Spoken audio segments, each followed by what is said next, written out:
1 in 5 children are in poverty. I think I know in this country, a lot of people don't necessarily understand what goes on globally, but I think if someone could present in a concise manner the comparison of poverty in this country and the enormous gap between the wealthiest people in this country and the poorest people, and compare it to the rest of the world, because it's striking and shocking.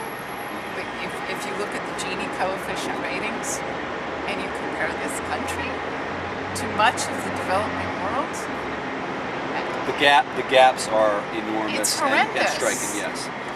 I mean, there are a number of sub-Saharan African countries that have more democratic, I guess you would say, income distribution than this country does. And it's a rich country. So I don't think people know that. Even poverty generally does not get any attention, coverage. Because it's almost the taboo. It's exactly right. It's exactly right. Because what politician is ever going to run on a platform of reform the prisons and let's save the poor people? Oh my God!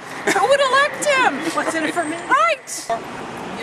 What would you want to tell leaders or people in a position to make policy and decisions?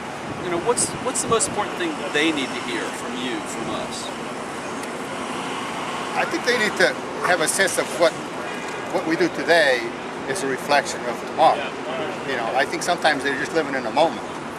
And I see this a lot, especially what has happened in some of the companies where they just sell what they got and they're just concerned about their immediate return. They're not thinking the long term. So you would say to them, let's think longer term. Yes. What happens today is going to have an impact down the road. Yes. Let's think about down the road. Yep. Where do you get your news and information? Are you a person that pays attention to what's going on in the world? Absolutely. So where do you find out what's going on in the world? I watch the nightly news, and I listen to the BBC broadcasts, and lately I've been able to get Al Jazeera, and it seems to be very straightforward, truthful information. So it's. Are you doing that on your computer? Is that where you're listening to BBC and Al Jazeera? I have a radio that picks up stations all over the world. Really? Yes. Yes.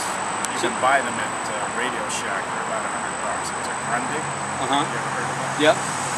Very good radio. So you will sit and listen to BBC on the radio and Al Jazeera on the radio. It looks as though global warming is taking its effects on our weather. I'm not sure about the earthquake. I don't know what would stimulate an earthquake other than time itself. The tectonic plates moving, they're coming together. That's a natural phenomenon that no one has any control over. Right. But our atmosphere, our environment, we do have control over that. And the consumption of fossil fuels is very troublesome. People not being conservative with their resources, conservative with their fuel, conservative with things that could be tapered down to reduce our carbon footprint. That's important.